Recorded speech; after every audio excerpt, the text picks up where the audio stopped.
भगवान भी कैसे कैसे खेल खेलता है। क्या वीना की तकदीर प्रकाश के साथ सही है? जुआ वो खेलता है, ड्रग्स वो लेता है, बेचारी की जिंदगी खराब हो गई। उस भोली भाली मासूम के साथ ऐसी नाइंसाफी, क्या गुजर रही होगी उस पर। उसने तो कभी सपने में भी नहीं सोचा होगा कि जिस सुहाग की वो पूजा करती है, जिसके लिए जान तक देने के लिए तैयार है, उसका वही सुहाग उस पर झूठा इल्जाम लगाकर उसे हवालात पहुंचा देगा। काश मेरे बाबूजी ने। जाग रहे हो अभी तक? सोए नहीं? इन उलझनों में नींद किसे आती है माँ? हाँ बेटा, सही कह रहे हो। पता नहीं ये सब क्या हो रहा है। एक तरफ वो बदमाश अलका को परेशान कर रहा है, लड़की जात है, एक बार बदनाम होगी तो कौन शादी करेगा उससे, और दूसरी तरफ तुम पर चोरी का इल्जाम लगाया जा रहा है। क्या हो रहा है ये सब? अलका को कौन परेशान कर रहा है ये तो हम नहीं जानते, लेकिन चोरी का इल्जाम तो मुझ पर प्रकाश ने लगाया ना। बहुत गलत किया है उसने, उसे माफ नहीं करूंगा मैं। ना बेटा, दुश्मनी को हमेशा मिटाने की कोशिश करनी चाहिए, ना कि बढ़ाने की। देखो बेटा, दुश्मनी में हमेशा नुकसान ही होता है। तो आप क्या चाहती हैं कि मैं उसे हंसकर माफ कर दूं, जिसने मेरे माथे पर चोर होने का कलंक लगाया है? देखो बेटा, उसने तुम पर सिर्फ इल्जाम लगाया है, तुम्हें चोर साबित तो नहीं किया है। और कानून नाम की भी तो कोई चीज होती है। तुम देखना, प्रकाश का दावा बिल्कुल झूठा साबित होगा। वो तो होना ही है माँ, लेकिन मुझे गिरफ्तार करवा के जो गलती प्रकाश ने की है उसकी सजा तो उसे भुगतनी ही होगी। तो फिक्र मत कर बेटा, सबसे बड़ा इंसाफ करने वाला ऊपर बैठा है। और देखना, जिस दिन वो इंसाफ करेगा ना, तो आंसू वीना की आंखों में नहीं, बल्कि प्रकाश और उसके पूरे फैमिली की आंखों में होंगे। मुझे उस पर पूरा भरोसा है। देखना तू सो जा बेटा, आराम से सो जा। फिक्र मत कर। माँ, ये कलयुग है, आपकी बातें सिर्फ कहने के लिए है। एक्चुअल में तो आज रोता वही है जो सच्चा होता है, वरना आज वीना रो नहीं रही होती।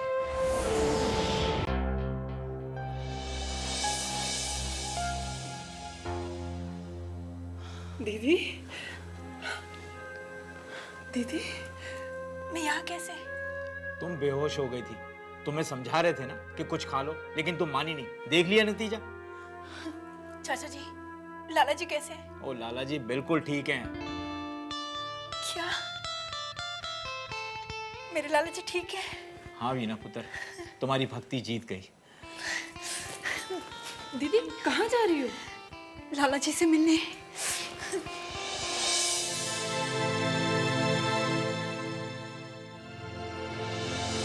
लाला जी,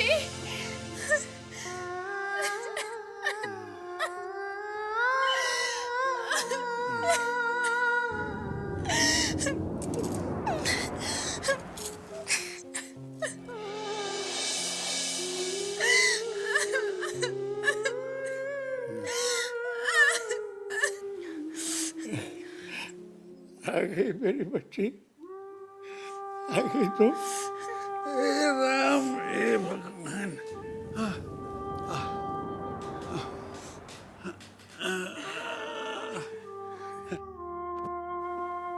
पगली कहीं, अब तू कौन हो रही है? देखना, तेरा लाला जी बिल्कुल ठीक है, बिल्कुल ठीक है बेटा। चुप हो जाइए आप लाला जी, आपकी झूठी तसल्ली मुझे खुशी नहीं दे सकती। लाला जी, आप क्यों सोचते हैं मेरे बारे में इतना, कि अपने आप को मुसीबत में डाल लिया आपने? लाला जी, क्या आपको आपके आशीर्वाद पे भरोसा नहीं है? मुझे भरोसा है बेटा, मुझे पूरा भरोसा है अपने आशीर्वाद पे। नहीं तो तुझे सलाखों के पीछे देखकर मेरे तो दम ही। कुछ मत कहिए आप लाला जी। ये बता बेटा, तू कैसी है और ये सब कुछ हुआ कैसे? हाँ हाँ वीना बेटी, खोल कर बताओ, ये सब हंगामा कैसे हो गया? चाचा जी, कुछ नहीं हुआ है, बस छोटी मोटी गलतफहमियां हैं, वक्त के साथ दूर हो जाएंगी। बेटा अपने लाला जी को कोस रही होगी कि मैंने तुझे कैसे घटिया लोगों के घर में भेज दिया। लाला जी, पहली बात तो कभी भी कोई बेटी अपने बाप को कोस नहीं सकती, और दूसरी बात, आपने मेरी शादी का फैसला मुझ पर छोड़ा था। मैंने हाँ की थी, तभी आपने मेरा रिश्ता करवाया, इसलिए आप ये बेकार की बातें सोचा मत करिए। बस अपने दिए संस्कारों पर भरोसा रखिए कि भले मैं किसी भी मुसीबत में क्यों ना हूं, मैं उस मुसीबत से निकलकर अपनी खुशियां समेट ही लूंगी। भगवान करे जो कुछ तो कह रही हो बिल्कुल सच हो। मेरी तो यही प्रार्थना है कि ऊपर वाला मेरी बेटी की झोली दुनिया जमाने की खुशियों से भरते। अगर बाप बेटी की बात खत्म हो गई हो तो मैं कुछ बोलूं? बोल बोल रंजीत बोल। ओए लाले, तू ही समझा इसे। जब से तू बीमार हुआ है ना, अनाज का एक दाना नहीं खाया है। वो कैसे कि अब तो कुछ खा ले। बेटा मैं ठीक हूँ, खा ले खाना। हाँ लाला जी, अब तो मैं खाऊंगी। वैसे चाचा जी, डॉक्टर ने क्या कहा? लाला जी कब तक घर जा सकते हैं? बस एक रिपोर्ट आनी बाकी है और उसके बाद लाले को छुट्टी मिल जाएगी। हाँ दीदी, मेरे पास कुछ कपड़े हैं, तुम बदल लो, थोड़ा सा खाना भी खा लो, फिर हम सब एक साथ घर वापस चलेंगे।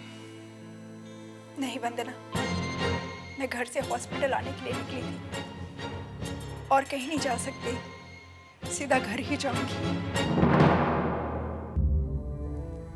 आखिर वो मुझे परेशान क्यों करता है? क्या वो मुझे सिर्फ परेशान करना चाहता है, या मेरे जरिए मेरे घर वालों को परेशानी में डालना चाहता है? मैं ऐसा भी नहीं सोच सकती कि वो मेरे दामन पे दाग लगाना चाहता है। अगर ऐसा होता तो वो कब का मेरे दामन पे दाग लगा चुका होता, पर ऐसा कुछ नहीं हुआ। मैं उस दिन उसके कब्जे में थी, पर उसने मुझे हाथ तक नहीं लगाया। तो फिर?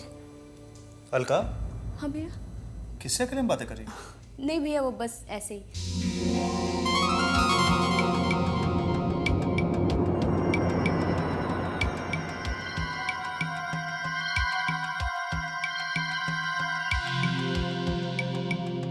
क्या हुआ भैया, आप इतना परेशान क्यों हैं? नहीं, ऐसा कुछ भी नहीं हुआ। मैं वीना के बाबूजी लाला जी के बारे में सोच रहा था। बेचारे बहुत परेशान हैं, उनकी तबीयत खराब है, वो हॉस्पिटल में एडमिट है। भैया, जिसने अपनी बेटी के साथ इतनी बड़ी नाइंसाफी होते देखी है, उस बाप की हालत भला कैसे ठीक हो सकती है?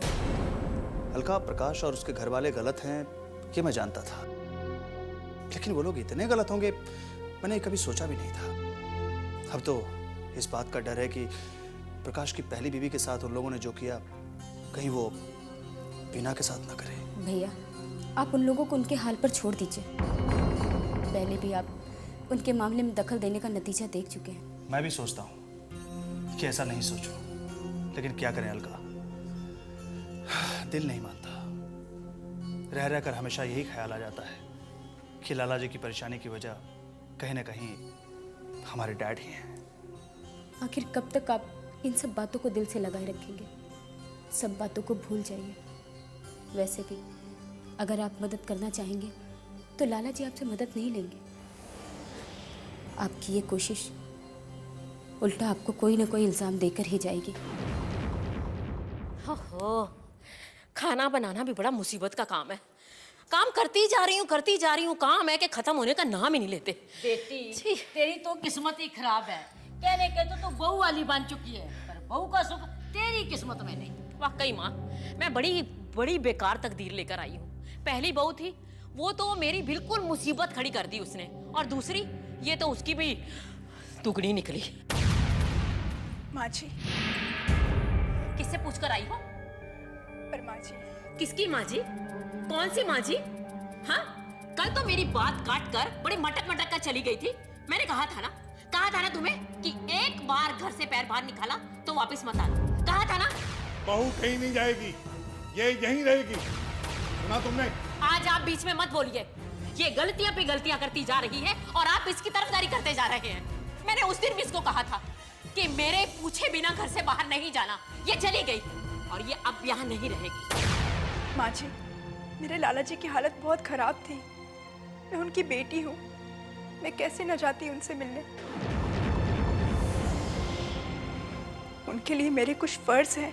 अरे जब बेटी बन के फर्ज निभाना था तो बेटी बन के रहती ना, तो बहू क्यों बन गई? जा अपने लाले के घर में जा और बेटी का फर्ज निभा और उसकी सेवा कर। जा जाके सेवा कर। ये इस घर में नहीं रहेगी।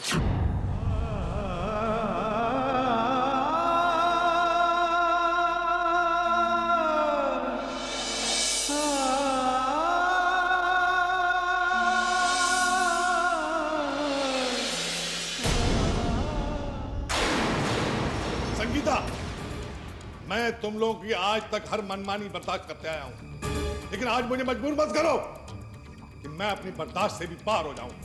बहू, चलो अंदर। बहू,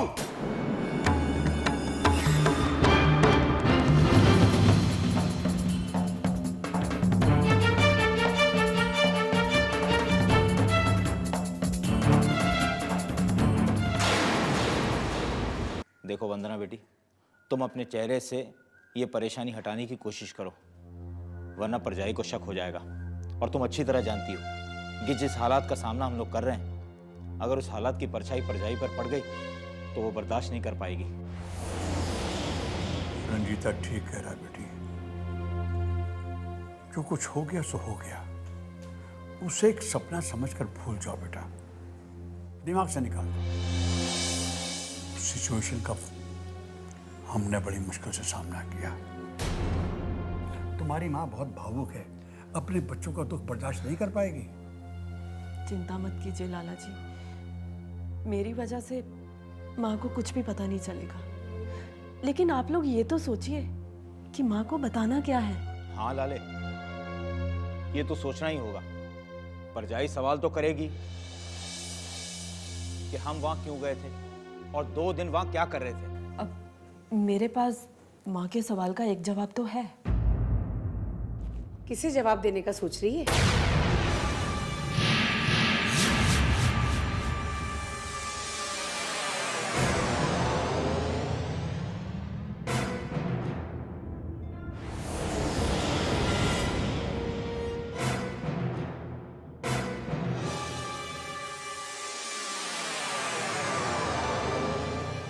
क्या बात है? आप लोग मुझे ऐसे क्यों देख रहे हो? खैर छोड़िए, ये बताइए कि वीना ने आपको क्यों बुलाया था? वंदना को लेकर क्या बात थी? कहीं ऐसा तो नहीं कि वंदना उस घर में रहती है, उस बात को लेकर कुछ?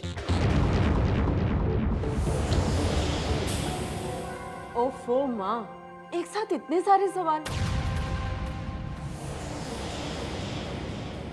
वहां पे ऐसा कुछ भी नहीं हुआ था। बोलिए ना लाला जी। अरे वीणा दीदी के ससुराल वाले तो मुझसे इतना प्यार करते हैं कि पूछो मत। अच्छा तो फिर पढ़ाई छोड़कर आने का क्या मतलब? वो माँ, बात कुछ ऐसी थी कि मेरी तबीयत खराब हो गई थी बस। हाय राम, क्या हुआ था मेरी बच्ची को? इसीलिए मैं कहती थी आपसे इतनी दूर मत भेजो पढ़ने के लिए, लेकिन आप है कि बस। माँ, अरे माँ कुछ भी नहीं हुआ था। मामूली सा बुखार था। और पता है, वो सब लोग भी तुम्हारी तरह ही रिएक्ट कर रहे थे।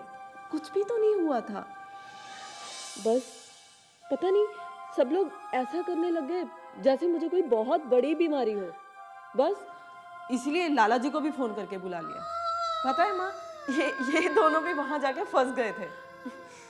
मेरा बुखार पूरी तरह ठीक हुआ, तब जाकर इन्हें आने की इजाजत मिली।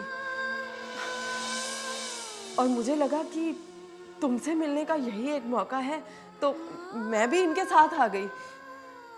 अच्छा किया ना माँ? बहुत अच्छा किया बेटी। मेरा भी दिल बहुत बेचैन हो रहा था। अब वहां जाने की कोई जरूरत नहीं। नहीं माँ, नहीं जाऊंगी अब।